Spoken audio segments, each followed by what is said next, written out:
बिस्मिल्लाहिर्रहमानिर्रहीम। अस्सलाम वालेकुम डियर स्टूडेंट्स, मैं मोहम्मद वाजिद, आपका बायो टीचर। आज हम इंशाल्लाह 9th क्लास का नेक्स्ट टॉपिक पढ़ेंगे जिसका नाम है relationship of biology to other sciences. तो ताल्लुक़ कायम करते हैं हम बायोलॉजी का दूसरे साइंसेस के साथ, जिस तरह फिज़िक्स है, केमिस्ट्री है, इसी तरीके से मैथमेटिक्स है, इसी तरीके से इकनॉमिक्स है। तो दूसरी ब्रांचेस के साथ इसका क्या ताल्लुक़ होता है। तो जब से साइंस को डिवाइड किया गया मुख्तलिफ डिवीजन्स में, मुख्तलिफ ब्रांचेस में, जिस तरह बायो है, फिज़िक्स है, केमिस्ट्री है, मैथमेटिक्स है, इकनॉमिक्स है, इनमें डिवाइड किया गया, तो ये नहीं कि इन ब्रांचेस का आपस में ताल्लुक़ नहीं, बल्कि इनका आपस में ताल्लुक़ है। बिल्कुल इसी तरीके से जिस तरह वालदैन के बच्चे होते हैं, मुख्तलिफ बच्चे होते हैं, लेकिन ये नहीं कि उनका आपस में ताल्लुक़ नहीं होता, बिल्कुल ज़रूर ताल्लुक़ होता है। इसी तरह साइंस की जो ब्रांचेज़ है उनका भी आपस में क्या होता है, रिलेशन होता है, ताल्लुक़ होता है। इसी को आज हम स्टडी करेंगे। तो देखें, the inter relationship among different branches, यानी कि मुख्तलिफ ब्रांचों का आपस में जो ताल्लुक़ है, किसकी कौन सी ब्रांचेज़ है ऑफ साइंस की, कैन नॉट बी डिनाइड। वो कहता है कि हम इससे इनकार नहीं कर सकते, बिल्कुल उनका आपस में क्या है, रिलेशन है, उनका आपस में ताल्लुक़ है। तो जो ये ताल्लुक़ है इसको क्या कहते होते हैं, इंटर डिसिप्लिनरी साइंसेस। इनको इसको यानी कि इकट्ठा अगर बोला जाए तो क्या बोलते होते हैं, इंटर डिसिप्लिनरी साइंसेस। मतलब इन साइंसेस का आपस में जो इकट्ठा है, जो ताल्लुक़ है, उसको ये कहा जाता है। तो पहला हम जो ताल्लुक़ है बायो और फिज़िक्स का देखते हैं। बेसिकली हम इसमें पढ़ेंगे क्या, फिज़िक्स के जो लॉज है, जो कवानीन है, उनका हमने बायो के ऊपर लागू करना है। बायो के ऊपर क्या करना है, एप्लीकेबल करना है, लागू करना है। अब फिज़िक्स के तमाम कानून, फिज़िक्स के तो बहुत से लॉज है, उसके प्रिंसिपल्स है, नहीं फिज़िक्स के तमाम कानून नहीं, वो कानून, उन कानून के बारे में, उन लॉज के बारे में, उन प्रिंसिपल्स के बारे में यहाँ पर हम स्टडी करेंगे जो जो यानी कि एप्लीकेबल किसके ऊपर होते हैं, लिविंग ऑर्गेनिजम्स के ऊपर। तो इसको हम क्या बोलेंगे, बायो फिज़िक्स का नाम दे देंगे। देखें, it deal with the study of the principle of physics. तो किसके असूल, फिज़िक्स के असूल, प्रिंसिपल ऑफ फिज़िक्स। मतलब फिज़िक्स के जो असूल है, which are applicable to biological phenomena. मतलब जो बायो की यानी कि जो ज़िंदा चीज़ें हैं, जिसके अंदर ज़िंदगी पाई जाती है, उनके ऊपर जब इन असूलों को हम लागू करते हैं, एप्लीकेबल करते हैं, तो इसको हम क्या बोलते होते हैं, बायो फिज़िक्स। अब यहाँ पर मिसाल दे रहा है, वो कहता है कि for example there is a similarity, यानी कि यकसा, सिमिलरिटी का मतलब होता है एक जैसा काम करना, बिटवीन द वर्किंग प्रिंसिपल, यानी कि काम करने का जो असूल है, किसका काम करने का असूल, वर्किंग प्रिंसिपल ऑफ लीवर। यहाँ पर लीवर की स्पेलिंग देखें मैंने क्या लिखी है, LEVER, लीवर, ये फिज़िक्स का लीवर है। जबकि LIVER, लीवर, लीवर मीन जिगर होता है। तो ये लीवर कौन सा होता है, जिस तरह यूँ हम कह सकते हैं बाइक है, मोटरसाइकिल है, उसका जो गियर सिस्टम होता है, तो गियर सिस्टम को इस तरह का होता है जिसके ऊपर हमने यहाँ पर पाँव रखा होता है, पाँव रखने और उसके साथ पाँव रखने वाली जगह के साथ यहाँ पर एक जोड़ लगा होता है, जोड़ सा, उस जोड़ के ऊपर एक एक्सल होता है यूँ ऐसे बना हुआ, जिसको हम क्या नाम देते होते हैं, लीवर का नाम देते होते हैं। तो वो कहता है कि ये तो एक तरह का फिज़िक्स का रूल है, फिज़िक्स का असूल है।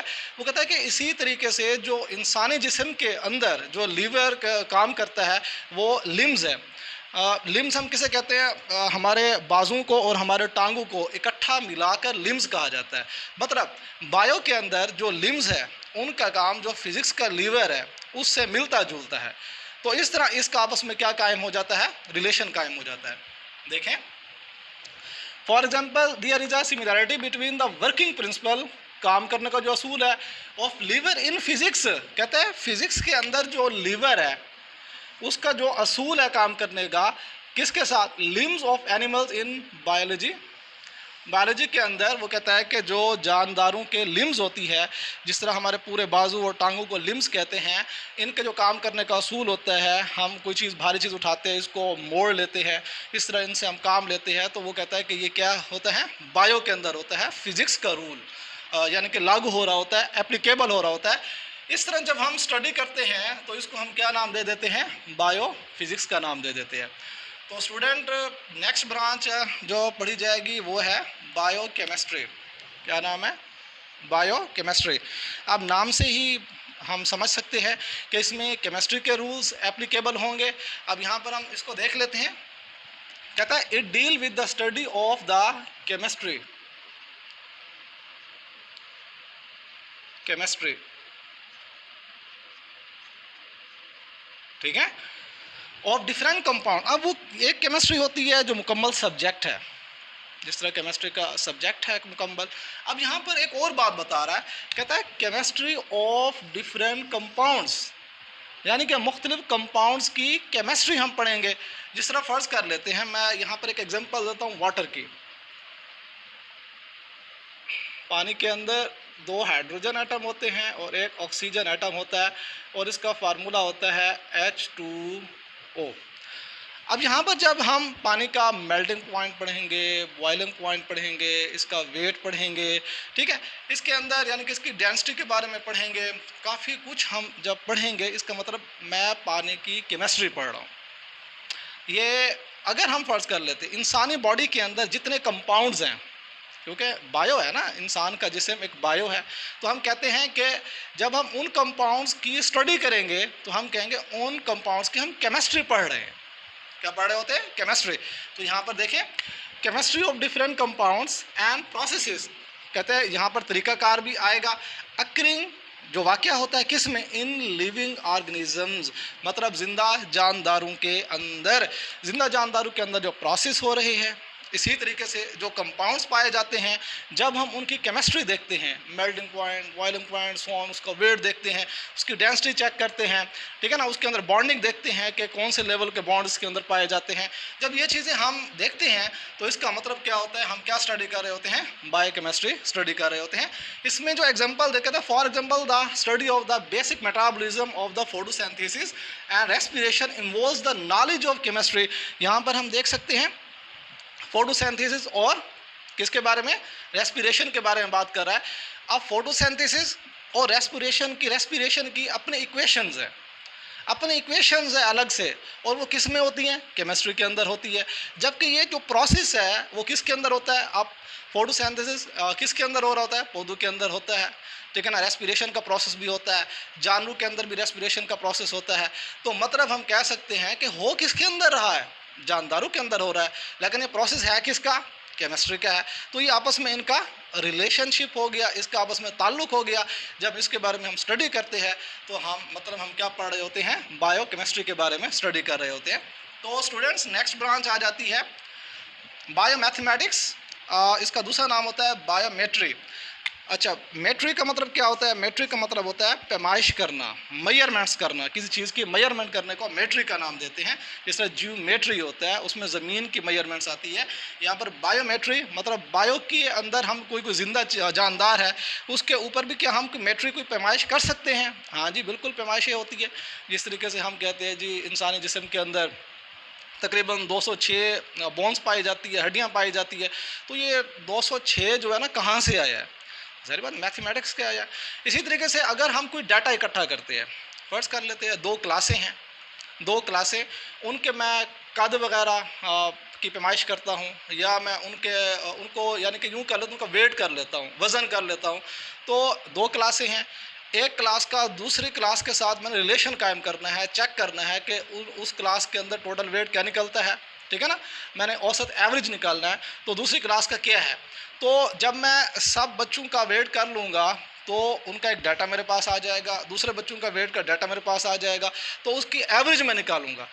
तो एवरेज आपको पता है मैथमेटिक्स के असूल अपनाकर ऐसा करते होते हैं। तो इस तरह से जब हम बायो के ऊपर मैथमेटिक्स के रूल्स अप्लाई करते हैं तो हम उसको क्या कहते हैं? ज़ाहिर बात है बायोमेट्री या बायो मैथमेटिक्स कहते हैं। अब यहाँ पर हम देखते हैं it deals with the study of biological process using, क्या यूज़ करके? Mathematical techniques and tools, mathematical techniques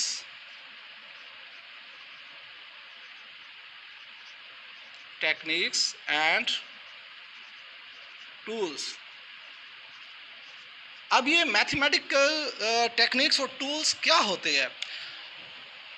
mathematical techniques and tools, असल में ये टूल्स क्या होते हैं? आप मैथ के अंदर ज़्यादातर किसी चीज़ को ऐड कर रहे होते हैं, सब्सक्राइब कर रहे होते हैं, मल्टीप्लाई कर रहे होते हैं, डिवाइड कर रहे होते हैं। तो ये मैथमेटिकल टेक्निक्स और टूल्स होते हैं। जिस तरीके से मैं कहता हूँ प्लस माइनस हो गया, मल्टीप्लाई हो गया, डिवाइड हो गया, इनको हम क्या करते होते हैं, क्या कहते होते हैं, मैथमेटिकल टेक्निक्स एंड टूल्स। क्यों कहते होते हैं इनको? क्योंकि ज़्यादातर जो डाटे की एवरेज निकाली जाती है ना, जो हम डाटा बायो के अंदर इकट्ठा करते हैं, उनके अंदर हम ये चीज़ें इस्तेमाल करते होते हैं। तो कहता है कि फॉर एग्जांपल वही बात आ गई, टू एनालाइज द डाटा। कहता है अगर आपने तजज़िया करना है डाटा का, कोई भी पढ़ना है किसी डाटा को, गैदर्ड इकट्ठा कर लेंगे उस डाटा को आफ्टर एक्सपेरिमेंट्स, तजर्बात के बाद, ठीक है ना, कोई भी तजर्बात हम कर रहे हैं उसका डाटा इकट्ठा कर लेंगे, फिर क्या होगा, कहता है biologist have to apply the rules of mathematics. तो इनमें से कोई रूल्स अपनाते हैं एवरेज निकालने के लिए। कौन करते होते हैं? ये बायोलॉजिस्ट करते होते हैं। बायोजियोग्राफी, इसमें देखें 3 वर्ड। बायो, बायो मीन क्या होता है? लाइफ। आगे जीव, जीव मीन क्या होता है? अर्थ। ग्राफी, किसी भी चीज़ को ग्राफिकल रिप्रेजेंटेशन कराना, मतलब किसी लाइंस वगैरह से ज़ाहिर करना, ग्राफ बना के ज़ाहिर करना, इसको हम क्या कहते होते हैं? ग्राफी कहते होते हैं। जबकि वर्ड को अगर हम देखते हैं, जिस तरह बायोजियोग्राफी, अब इसमें क्या है? बायो का मतलब क्या है? लाइफ, जिंदगी है। अच्छा, अर्थ, यहाँ पर देख लें, अर्थ यानी कि ज़मीन, ज़मीन पर रहने वाली जो ज़िंदगी है उसके क्या हम ग्राफिकल उसको रिप्रेजेंटेशन करेंगे? बिल्कुल, हम उसको ग्राफिकल रिप्रेजेंटेशन करेंगे इस ब्रांच के अंदर। बेसिकली जो जियोग्राफिकल जो एरियाज़ हैं उसके अंदर जानदारों की मुख्तलिफ स्पीशीज़ को देखा जाता है। मुख्तलिफ स्पीशीज़ जो होती है, 2 चीज़ें इसमें बेसिक होती है, ज़रा यहाँ पर डिफाइंस में देखें। It deal with the study of the occurrence, ठीक है ना। अकरेंस का मतलब क्या होता है? पाया जाना, कि वो कितनी पाई जाती है, कहाँ पाई जाती है। पहले हम उसका वाक़या होना देखेंगे, उसका पाया जाना देखेंगे, फिर उसके बाद है डिस्ट्रीब्यूशन, उसकी तकसीम, यानी कि उसकी तकसीम वहाँ पर कितनी है, कैसी है, कहाँ पर जियोग्राफिकल जो एरिया होगा उस जगह पर हम इसको देखेंगे। किसकी? ऑफ डिफरेंट स्पीशीज़, एक स्पीशीज़ नहीं, मुख्तलिफ स्पीशीज़। तो देखें, डिफरेंट स्पीशीज़ की हम अकरेंस कहते हैं और देखते हैं इसमें, और उसके बाद डिस्ट्रीब्यूशन का भी तस्करा इसमें करते होते हैं, ठीक है ना। अब वो कहता है कि डिफरेंट स्पीशीज़ तो है, किसकी डिफरेंट स्पीशीज़? आप डिफरेंट स्पीशीज़ किसकी? ऑफ लिविंग ऑर्गेनिजम्स, जो जिंदा जानदार है, लिविंग ऑर्गेनिजम्स, जो जिंदा जानदार होते हैं उनकी हम देखते हैं अकुरेंस के वो कहाँ पाए जाते हैं, कितने पाए जाते हैं, और डिस्ट्रीब्यूशन, उनकी तकसीम कितनी है। ये चीज़ें जब हम डिस्कस कर रहे होते हैं तो बेसिकली हम बायोजियोग्राफी पढ़ रहे होते हैं। तो बायो का इधर जो ताल्लुक़ हम कायम कर रहे हैं जियोग्राफी के साथ कर रहे होते हैं। किसके साथ कर रहे हैं? जियोग्राफी के साथ। आगे देखें, living organism in different geographical regions, जब हम मुख्तलिफ जियोग्राफिकल जो रीजन्स है, एरियाज़ है, उनके अंदर हम ये देखते हैं। फिर ऑफ द वर्ल्ड, दुनिया के अंदर दुनिया के अंदर बहुत से बायोजियोग्राफिकल एरियाज़ है, ठीक है ना। उन एरियाज़ के अंदर जब हम जानदारों की अकरेंस देखते हैं कि वो कितने पाए जाते हैं, डिस्ट्रीब्यूशन देखते हैं कि कहाँ कहाँ पर कितनी कितनी उसकी तकसीम है, तो हम इस ब्रांच को हम क्या नाम देते हैं? बायोजियोग्राफी का नाम देते हैं। इसके अलावा अगर वहाँ की, इसका एक और भी फ़ायदा है कि वहाँ उस एक एरिया है, ठीक है ना, जियोग्राफी का एक एरिया है, वहाँ पर जब हम जाकर देखते हैं उसकी क्लाइमेट को देखते हैं, उसकी आबो हवा को देखते हैं कि उसकी आबो हवा कैसे है, ठीक है ना। आबो हवा से यानी क्लाइमेट से हम अंदाज़ा लगाते हैं कि यहाँ के जो जानदार हैं वो किस तरह के होंगे, मतलब उनका रहन सहन कैसा होगा, ठीक। अगर फ़र्ज़ कर लेते हैं यूँ, अगर हम किसी गर्म इलाके में चले जाते हैं तो वहाँ पर हम ये तो नहीं कहेंगे कि जो पोलर बियर होते हैं, जो बर्फ़ानी पहाड़ों के ऊपर रहते हैं, हम ये तो अंदाज़ा नहीं लगाएंगे कि अब ये गर्म जो एरियाज़ है उसके अंदर वो पाए जाते होंगे, बिल्कुल भी नहीं होगा ना। तो इसका मतलब हम इससे अंदाज़ा लगा सकते हैं उसके क्लाइमेट को देखकर कि कौन कौन सा जानदार इस एरिया के अंदर पाया जाता होगा। इसको हम क्या कहते हैं? बायोजियोग्राफी। तो देखें, in different geographical regions of the world.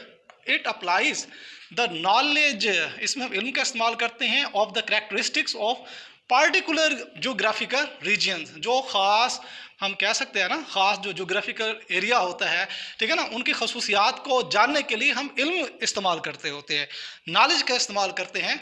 देखें, टू डिटरमाइन, ऐसा हम क्यों करते हैं? टू डिटरमाइन द कैरेक्टरिस्टिक्स, ताकि हम उनकी खसूसियात जान सकें, जो जानदार जोग्राफिकल एरिया के अंदर मौजूद है, पाए जाते हैं। हम उनकी खसूसियात जानने के लिए उन एरियाज़ के ऊपर हम नॉलेज इस्तेमाल करते हैं, सोचो बचार करते हैं।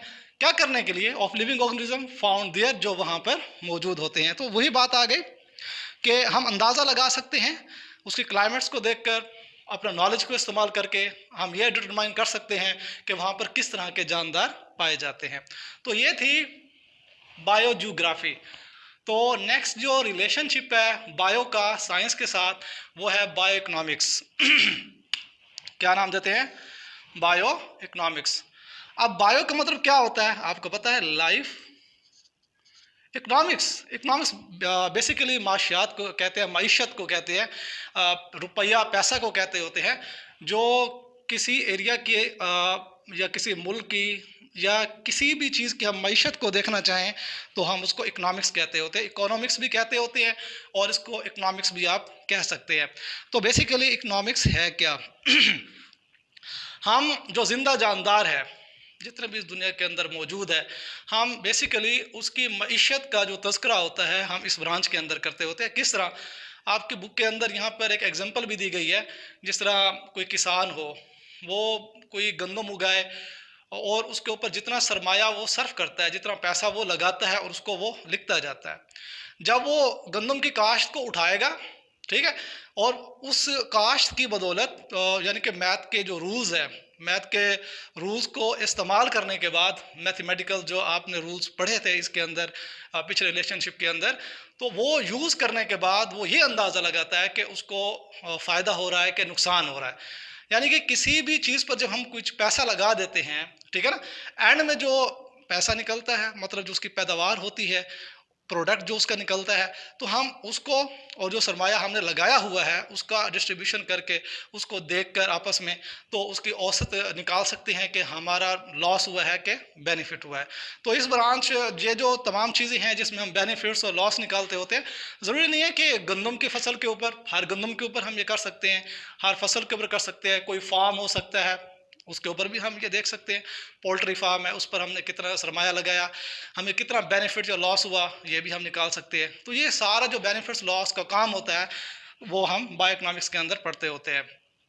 तो देखें, it deal with the study of organisms. इसमें भी हम ऑर्गेनिजम्स की स्टडी करते होते हैं। यहाँ पर आप देख सकते हैं ऑर्गेनिजम्स, यानी कि जानदारों की स्टडी करते होते हैं। किस लिहाज से हम स्टडी करते हैं इस ब्रांच के अंदर? From economical